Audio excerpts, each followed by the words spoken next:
여러분은 어떻게 예수님을 믿게 되셨습니까? 복음을 전파하는 사람이 있었기에 교회가 세워지고, 그래서 이제 교회에서 신앙생활을 시작하시면서 예수님을 믿게 되었습니다. 이 나라마다 각 그 교단마다 복음이 전파된 게 다 다르죠. 우리 한국 성공회는 1889년에 영국의 코프, 우리 한국 이름으로는 고요한 주교님이 한국에 오셔가지고 교회를 세우고, 이 강화도를 통해서 복음이 전파되면서 교회가 세워졌습니다. 저희 선친들도 수원에서 영국 선교사를 통해서 복음을 받아들이고 교회가 세워지면서 예수님을 믿게 되었어요. 그런 그 가족적인 그러한 가정 배경 때문에 저 또한 크리스찬이 되었습니다. 미국 성공회의 경우는 이 한국의 성공회가 세워지기 전에 100년 전에, 딱 100년 전에 1789년에 영국의 사제가와 영국에서 신앙생활하던 성공회 교인들이 버지니아주에 정착하면서 교회가 세워지고, 그러므로 인해서 버지니아주를 통해서 미국 전역으로 복음이 전파되었고, 12명의 그 전직 대통령을 배출한 그러한 교단이 되었습니다. 그러니까 어떻게 이제 크리스찬이 되었는지는 각 나라별로, 그리고 각 교단별로, 그리고 그 사람의 상황과 그런 여건에 따라서 다 다르죠. 그런데 예수님을 믿게 되었을 때 변화는 누구나가 다 동일합니다. 그것을 우리는 중생 또는 회심이라는 그 용어를 사용하게 되는데요. 각 교단마다 약간의 차이는 있지만 우리가 중생을 거듭남, born again이라고 얘기를 하죠. 그리고 회심은 중생한 후에, 거듭나고 나서 신앙생활을 시작하면서 변화된, 그 하나님 안에서, 주님 안에서 변화된 그 삶, 그 삶을, 변화를 이렇게 우리가 이야기할 때 회심이라는 단어를, conversion이라는 단어를 씁니다. 우리 신학자 중에서 로이드 존스라는 그런 신학자가 있는데, 우리 인간의 회심이라는 것은 사도행전 20장 21절에 사도 바울이 말한 것처럼 하나님께 대한 회개, 그리고 예수 그리스도의 믿음, 회개와 믿음으로 되어져 있다. 그것이 필수적인 요소다라고 그렇게 이야기를 했습니다. 오늘 누가복음 13장에 보면 어떤 사람이 구원을 받는 자가 적은지 궁금해서 예수님께 물어보죠. 그랬더니 예수님께서 뭐라고 말씀하시냐면 좁은 문으로 들어가기를 힘쓰라라고. 그 얘기는 뭐냐 하면 구원의 문이 그렇게 넓지 않다라는 것을 이렇게 얘기를 해주고 있습니다. 그러면서 뭐라고 말씀하시냐면 예수님께서 이 행악하는 자들, 그러니까 불의를 행하는 자들, 내가 너희를 알지 못한다. 내게서 떠나가라 라고 이렇게 말씀을 하세요. 근데 오늘 본문의 앞에 있는 본문을 이렇게 보면은 이 회개하지 않으면 망할 것이다. 다 망하라. 라고 그렇게 하는 그 내용들이 이렇게 쭉 이렇게 나오죠. 여러분 잘 아다시피 세례 요한이 회개하라. 천국이 가까이 왔다라고 외쳤고, 예수님도 공생애를 시작하면서 회개하라. 하나님의 나라가 가까이 왔다. 그러니 너희는 천국 복음을 믿어라. 라고 이렇게 말씀하시는 것을 볼 수 있습니다. 그러니까 회개와 구원은 굉장히 밀접한 연관을 가지고 있다는 것을 우리가 볼 수 있어요. 그러니까 회개를 통해서 죄사함을 얻고, 그러고 나서 중생을 경험하고, 그리고 그리스도를 따르는 제자의 삶을 살기 시작합니다. 그런데 많은 크리스천들이 이 회개라는 것을 굉장히 부담스러워하고 부정적으로 생각하고, 구원을 얻을 때, 죄사함을 얻을 때만 필요한 것이라고 이렇게 생각하는 경우가 참 많은데, 우리 신앙생활에서 회개는 부정적인 어떤 의미가 아니라 굉장히 긍정적인 그런 의미죠. 그래서 제가 여러 차례 회개에 대해서 강조하면서 회개는 하나님께서 우리에게 주신 선물이다. 부정적인 그런 부담을 주기 위해서 하는 게 아니라 회개를 통해서 하나님께 더 가까이 나가기를 원하는 그런 하나님의 선물이다라는 그런 말씀을 드린 적이 있습니다. 여러분, 회개에 여러 가지 그런 그 종류가 있죠. 여러 가지 종류가 있는데, 첫 번째로 우리가 생각해 볼 처음에 시기에는 회개를 통해서 죄상을 얻는 회개예요. 그렇죠? 거듭나는 위해서 얻는 회개예요. 제가 이 실화인데 이 이해를 하도 이 망각의 동물이라 처음에는 야 이거 얘기하지 않은 것 같은데 자꾸 이 말씀을 이 예화를 내가 이렇게 한번 생각해 보니까 오래전에 한번 한 것 같아요. 크리스마스 이브에 일어난 그 한 가정에 일어났던 실화예요. 그러니까 크리스마스 이브 날은 어떻게 해요? 크리스찬이라면 어디를 가요?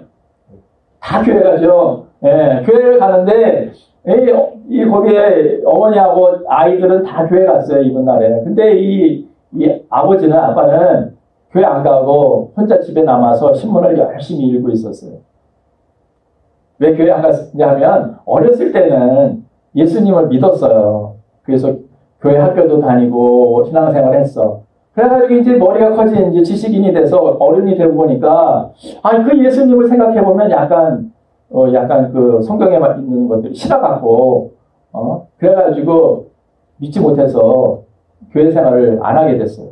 그러니까 이제 크리스마스 이브 날이 돼도 교회를 안 가고 혼자만 있던 거죠. 근데 그래서 이제 신문을 이렇게 집에서 읽고 있는데 거실에서 읽고 있는데 이 차고에서 무슨 소리가 막 이렇게 나는 거예요. 시끄러운 소리가 막 나는 거예요. 그래서 차고에 가보니까 새 한 마리가 들어왔는데 어떻게 들어왔는지는 모르겠는데 그 차고에서 나가려고 막 발버둥을 치는데 보니까 이 한쪽 날개가 이렇게 꺾여 있는 거예요. 그래서 이 아버지가 이 새를 잡아서 치료해 주려고 막 이제 잡으려고 했는데 새는 어떻게 해요? 자신을 치료하려고 하는 게 아니라 뭐 하려고? 잡으려고, 어떻게 말하면 죽이려고 하는 그런 있으니까 잡으려고 하면 잡으려고 할수록 어떻게 새는 그냥 도망가려고 발버둥을 친 거예요. 그래가지고 그냥 30분 동안 아주 실갱이를 하고 막 그냥 씨름을 했어요. 그러다가 그냥 도저히 안 돼가지고 하다가 안 돼가지고 뭐라고 그냥 짜증이 나면서 화가 나냐면 이 바보 같은 새야. 내가 너를 위해서 내가 너 살려주려고 내가 이렇게 하려고 했는데 너는 그거를 이렇게 알지 못하느냐 그러면서 그냥 드는 생각이 내가 새였다면 내가 하는 의도를 알았을 텐데 막 그러면서 그냥 안타까워하고 있는데 교회에서 그 크리스마스 이브 날에 들리는 종소리가 딱 울리더래요. 그러면서 그냥 탁 깨달음이 된 거예요. 그러면서 무릎을 탁 꿇으면서 회개를 하게 되었다는 거죠. 하나님께서 알아듣지를 못하니까 우리 인간의 모습으로 오셔서 그 인간의 모습으로 우리의 모든 죄와 나의 모든 죄와 허물을 용서해 주셨구나. 그게 깨달아 알아지더라는 거예요. 그래서 회개하고 예수님을 믿게 되었다는 실화입니다. 실화. 네.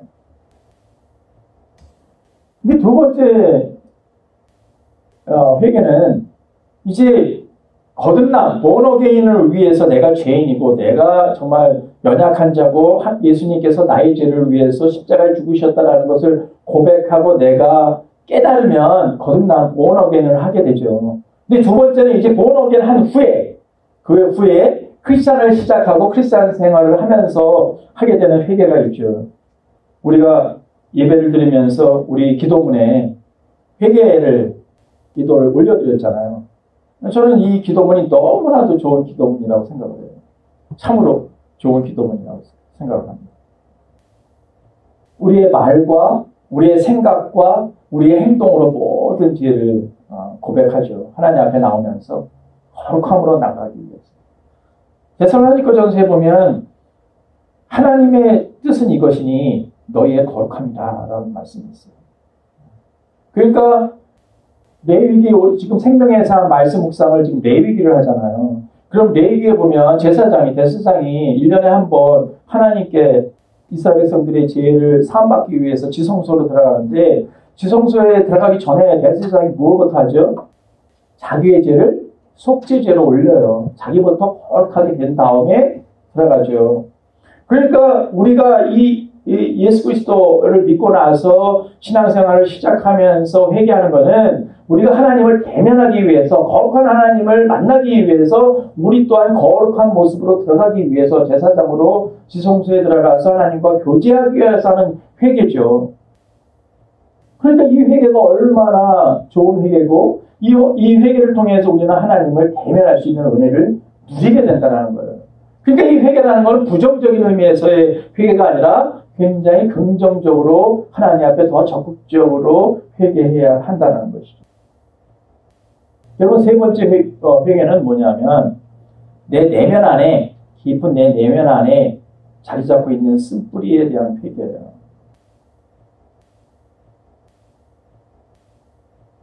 여러분 쓴뿌리가 치유가 되고 회복되어야 크리스천으로서 아주 자유한 삶을 누릴 수가 있어요. 사람은요, 우리 예를 들면 부모로부터 학대를 받을 수도 있고 거절감과 상처를 받을 수 있어요. 그리고 주변에 가까운 사람을 통해서 굉장히 많은 상처를 받을 수가 있거든요. 근데 본인은 몰라요.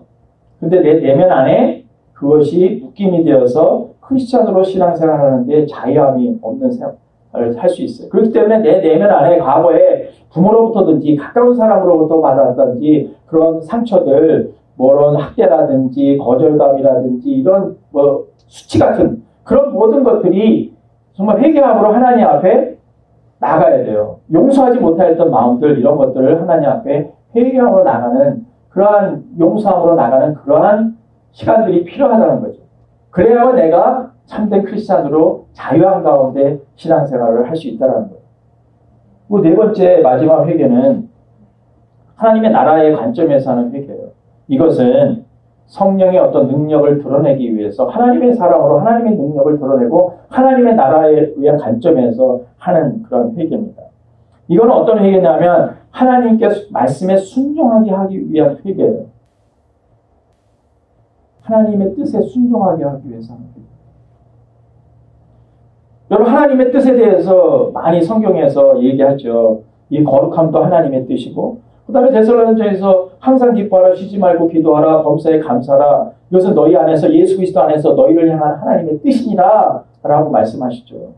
성령의 충만함을 받아라 이것도 하나님의 뜻이죠.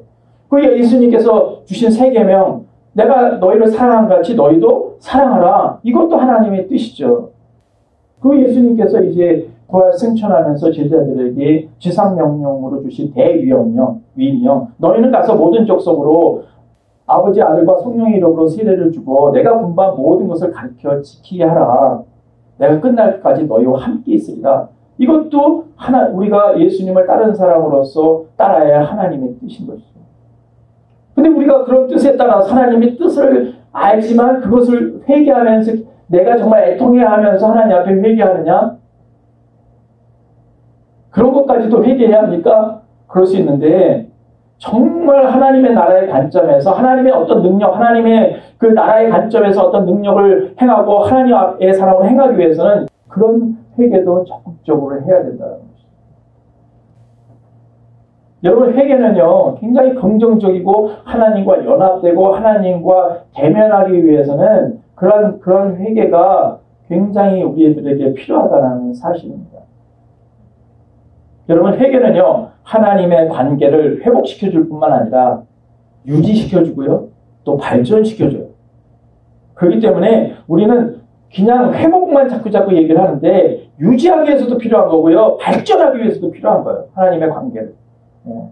그러니까 회개를 부정적으로 생각하지 말고 부담스러운 걸로 생각하지 말고 하나님이 나에게 주신 선물이고 축복이다라고 생각을 하고 계속 우리가 기도할 때마다 회개에 적극적인 이 네 가지 회개를 계속 첫 번째 회개를 내가 점검해보고 정말 나는 정말 죄인이고 정말 예수 그리스도의 핏값으로 내가 본어게한 그런 사람인지를 점검해봐야 돼요.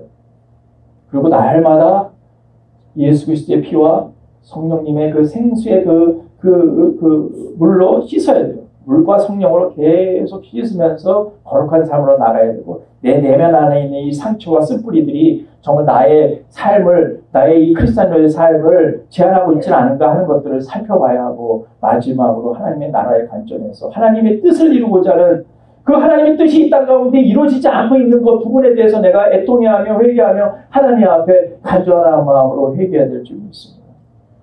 여러분, 이런 마음으로 회개하는 사람들에게 하나님께서 우리의 마음을 새롭게 하시고요. 그리고 우리의 마음을 새롭게 하심으로 변화를 일으켜주세요. 우리 안에 변화가 되고요. 그래서 하나님의 뜻이 무엇인지를 깨닫게 해주셔서 정말 하나님 앞에 진정한 그러한 예배의 삶을 살도록 우리를 이끌어주신다는 사실. 할렐루야. 여러분, 회개에 힘쓰는 자가 되기를 축원합니다. 두 번째는요, 믿음입니다. 여러분, 믿음이 없이는 하나님을 기쁘시게 할 수가 없어요. 그러니까 born again 한 사람에게는 누구든지 믿음이 있어요. born again 한 사람에게. 거듭난 사람인데는 예외 없이 누구나가 다 믿음이 있어요. 왜 믿음이 있냐면 믿음을 born again 한 사람한테 주시기 때문에 믿음이 있어요. 근데 문제는 뭐냐면 하나님께서 믿음을 주셨어요. 그 고백을 통해서, 회개의 기도를 통해서 믿음을 주셨어요. 근데 뭐가 차이가 나냐면 믿음의 분량의 차이가 나요. 어떤 사람은 믿음이 이만큼이고 어떤 사람은 이만큼이고 저만큼. 그래서 로마서 12장 3절에서 내게 주신 은혜로 말미암아 너에게 말하노니 마땅히 생각할 그 이상의 생각을 품지 말고 오직 하나님께서 너희 각 사람에게 나눠주신 믿음의 분량대로 지혜롭게 생각하라 라고 말씀합니다. 믿음의 분량대로. 그러니까 분명히 믿음에는 분량이 있다는 것을 말씀하고 있는 것입니다. 그러니까 우리가 신앙생활을 하면서 지속적으로 해야 될 일은 뭐냐 하면 내 아에게 주신 그 믿음의 분량을 어떻게 해요? 키워나가는 거기에 힘써야 된다는 거예요. 여러분, 믿음이 왜 중요합니까? 우리가 이 세상 살아가는 데에는 뭐가 필요해요? 이 세상 살아가려면 뭐가 있어야 됩니까? 돈이 있어야죠. 이 세상 살아가려면 돈이 있어야 되지 않습니까? 우리 신용카드가 있어야 되잖아요. 근데 각 사람마다 여러분 신용카드의 그 신용한도가 다 다르죠. 예를 들어 신용한도가 5천만 원이 5천 불이다 라고 하면 내가 쓸 수 있는 돈은 얼마예요? 5천 불 이상 쓸 수 있어요? 못 써요.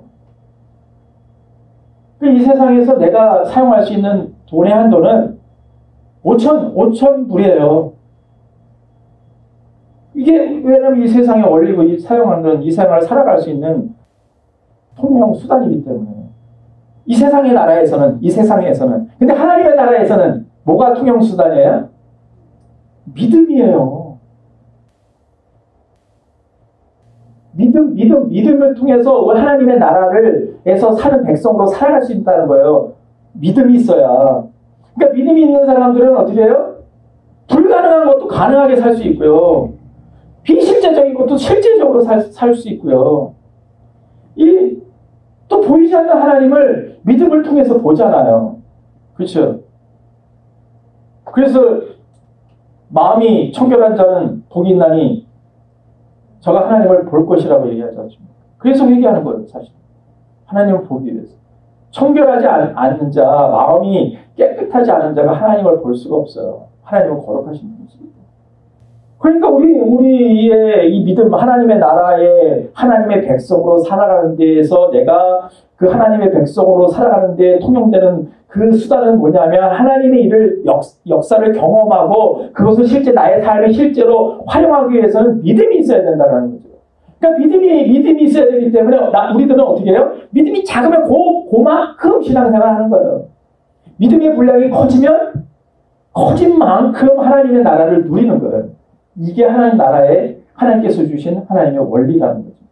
그러니까 우리는 뭘 힘써야 돼요?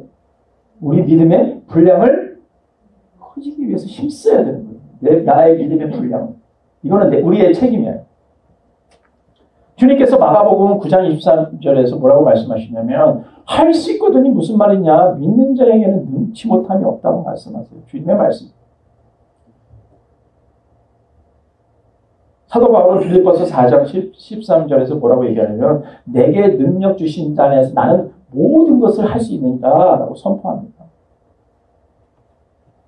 이거 제가 아는 목사님 중에 당뇨 수치가 아주 높으신 분이 있어요. 제가 그 당뇨 수치를 기억을 하지는 못하겠는데 너무 높아가지고 약을 먹지 않으면 사실은 이게 생활하는 데 불가능한 그럴 정도인데 근데 이분이 참 특이한 게 10여 년 동안 당뇨약을 한 번도 먹어본 적이 없어요. 당뇨 수치는 굉장히 높은데. 그래가지고 열흘 전에 그 선교여행을 이렇게 갈 기회가 있는데 이제 선교여행 가면서 이제 한국을 경유해서 가니까 한국을 방문할 기회가 있으면서 이제 메디컬 체크업도 한번 해보고 그러려고 했는데 쓰러졌어요. 그래서 병원에 가서 체크업을 하니까 당 수치가 입원하지 않으면 안 될 정도 높은 수치예요. 그래서 당장 입원하셔서 치료를 받아야 됩니다. 라고 의사가 이렇게 얘기를 했는데 선교여행을 그냥 가버렸어요. 그냥 믿음으로 갔어요. 죽으면 죽으리다 그러고. 근데 아무 일도 일어나지 않았어요. 거기서 이분은 어떤 선교사님이냐면 치유사역을 하시는 목사님이에요. 그러니까 선교지나 또 여기서 집회를 하면서 병든 자들을 특별하게 치유하는 그러한 목사님인데 그냥 믿음으로 선교지 가서 치유사역하고 그리고 다시 돌아와서 또 그냥 평상시처럼 하고 있는 거예요. 근데 그냥 우리 동료 목사님들은 깜짝 놀란 거지. 쓰러졌으니까 수치가 입원할 정도로 했는데. 그래가지고 목사님 이제는 젊은 게 아니에요. 나이 들었어요. 이제는 검사 받고 그리고 당뇨약 먹으면 괜찮은데 왜 그렇게 약간 고실직할 정도로 그렇게 합니까? 제발 좀 약 드시고 그리고 그래도 치료 생각하시면 됐죠. 그렇게 권면하는 사람들이 주변에 많은데 이 목사님은 들은 척도 하지 않았어요.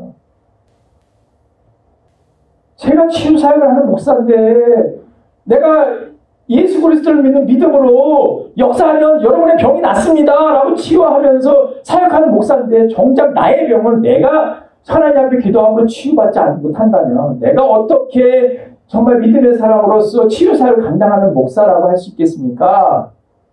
그러면서 우리들에게 저는 그렇게 할 수 없습니다. 지금 당장 데려가신다 할지라도 저는 그냥 그러다가 그냥 하늘나라에 가겠습니다. 그러시는 거예요. 그래서 제가 처음에 그 얘기를 듣고 약간 부담감이 팍 오더라고요.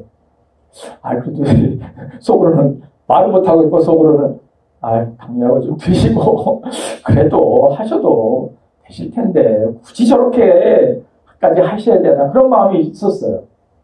그래서 차마 말을 못하겠고 그냥 속으로 이렇게 했는데 한참 생각해보니까 또 돌아와서도 생각해보니까 저분도 저렇게 하는 것도 하나의 믿음의 방법이겠구나. 얼마나 하나님을 믿고 하나님을 신뢰했으면 저렇게까지 할까.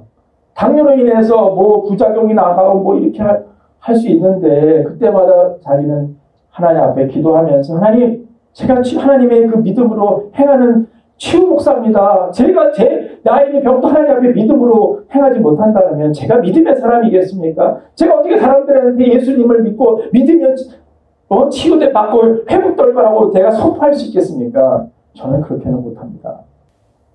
그런 마음이 저에게도 들면서 저것도 참 믿음의 한 방법이겠다 그런 생각을 해보게 되었습니다. 그리고 지금까지 10여 년 동안 당뇨약 한 번도 안 맞고 잘 생활하고 계세요. 그런 주님을 찬양합니다. 여러분 믿음은 하나님과 한 약속과 하나님이 행하신 그 일들을 정말 내가 굳게 붙잡는 것을 믿음이라고 하죠. 그래서 이 믿음은 히브리적인 사고에서 보면 어떤 개념, 그러니까 소유의 개념이 아니에요. 내가 믿음을 가지고 있다 소유의 개념이 아니라 행함의 개념이에요. 선포하고 그대로 믿고 그대로 행하는 것이 믿음이지 내가 믿음이 있습니다. 나에게 믿음이 있습니다. 소유하는 개념이 아니에요. 히브리적인 사고로서 봤을 때는. 그러니까 하나님이 하신 약속하신 그 말씀을 그대로 믿고 내가 그대로 선포하고 하나님 앞에 정말 선포하고 나는 하나님의 나라의 그런 그 원리대로 살겠습니다. 선포하고 믿음으로 선포하고 나가는 것을 믿음이라고 성경은 이야기하고 있다는 것입니다. 여러분 마태복음 8장에 보면 예수님께서 제자들과 배에 타셔서 풍랑을 만난 그 장면이 나오잖아요. 풍랑이니까 제자들은 그냥 막 두려움에 떨고 아우성 치면서 예수님은 주무시고 있는데 왜 예수님은 주무고 계십니까? 그러면서 막 깨워서 막 하니까 예수님께서 풍랑을 잠잠케 하시는 사건이 나오잖아요. 그러면서 제자들에게 뭐라고 말씀하세요? 어찌하여 무서워하느냐? 믿음이 적은 자들아 어찌하여 두려워하느냐? 믿음에 대해서 얘기해요. 그러니까 제자들이 폭풍우 가운데 그런 환경 가운데 거했을 때 제자들이 보인 반응은 당연한 반응이에요. 여러분이라면 그런 반응을 보이지 않으시겠습니까? 저라도 만약에 풍랑을 만나가지고 막 그냥 그런 환경이 있다면 두려워서 어쩔 줄 몰라 막 그럴 텐데 제자들은 그런 반응을 보였지 우리도 또 그런 반응을 보였지만 예수님은 환경에 좌우받지 않고 환경에 반응하는 믿음이 아니라 그 믿음 정말 그 예수님이 하나님 믿는 그 믿음으로 반응했다는 거죠. 믿음으로 반응했다는 거죠. 거기에서 차이가 나는 것이죠. 마태복음 17장에 보면 제자들이 나가서 이제 사역을 시작하면서 귀신을 쫓는 장면이 나와요. 근데 평상시에는 좀 됐는데 이번에는 귀신들이 안 나가. 그래가지고 너무 마음에 심란이 있어가지고 어떤 때는 됐다가 어떤 때는 귀신이 안 나가. 그래가지고 제자들이 예수님께 돌아와가지고 도대체 왜 이런 일이 일어납니까? 그러니까 예수님이 뭐라고 하세요? 너의 믿음이 연약한 영고다. 믿음이 적은 영고다. 라고 얘기를 하시잖아요. 그러니까 믿음에 대해서 또 얘기를 하시는 거예요.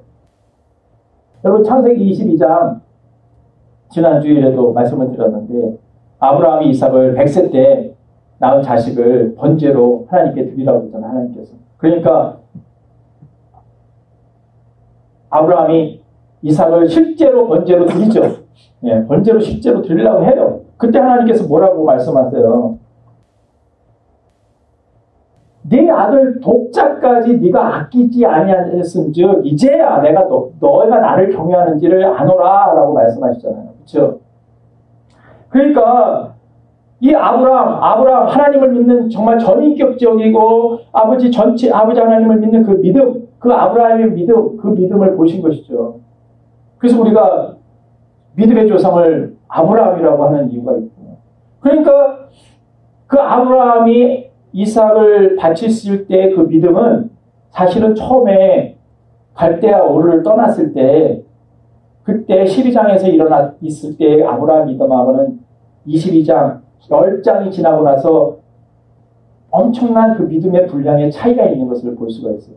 그러니까 22장에 나타난 그 아브라함의 믿음은 정말 장성자가 가지고 있는 믿음의 분량, 그 크기를 말하는 것이죠. 여러분은 어떤 믿음을 가지고 계십니까? 여러분의 믿음의 분량은 어느 정도 있어요? 한번 잘 생각해 보세요. 주님은 믿음의 분량에 따라서 지금 비단 분량에서 계속 말씀하세요. 믿음의 분량. 여러분의 믿음 분량은 어느 정도입니까? 예수님은 겨자씨만한 작은 믿음이 있어도 산을 옮길 수도 있고 파이를 옮길 수도 있다고 말씀을 하시죠. 이 믿음의 문제구나. 우리들이 신앙생활하는데 우리가 정말 힘써야 될 것은 이 믿음을 키워나가는 그것이 필요하구나. 그런 생각을 해보게 됐어요. 그래서 저는 오늘 보면 누가복음의 말씀에 예수님께서 좁은 문으로 들어가기를 힘쓰라. 그 말씀은 저에게 어떻게 들렸냐면 회개하기를 힘써라. 너희 믿음의 분량을 키워나기에 힘써라. 그 말씀으로 들렸어요.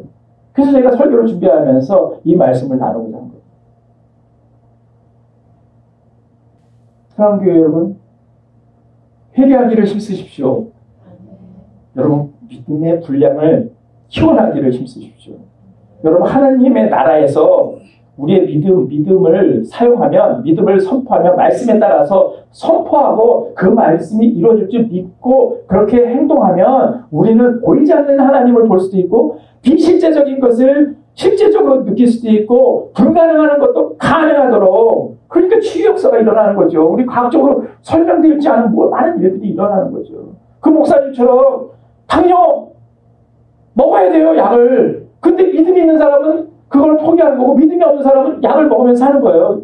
그렇지만 하나님께서 역사하시죠. 우리가 이런 약을 먹지 말라는 얘기가 아니라 약을 먹으면서도 할 수 있지만 어떤 사람의 경우는 하나님이 정말 하나님의 능력을 부어주시기 위해서, 치유 사역을 하기 위해서 하나님의 능력을 많은 사람들에게 부어주시기 위해서 그것조차도 요구하지 않다는 거예요. 네 번째 회개를 요구하고 계시다는 사실이죠.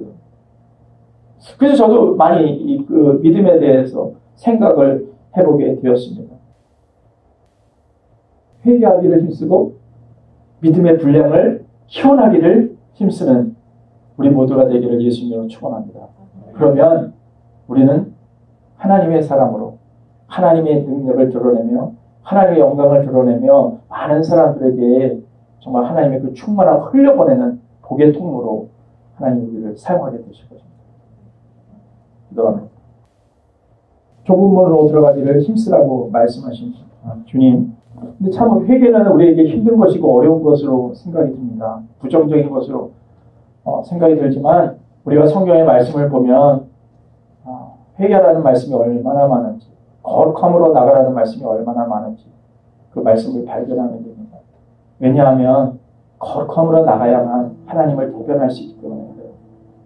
우리가 하나님을 만날 수 있기 때문에 그렇습니다.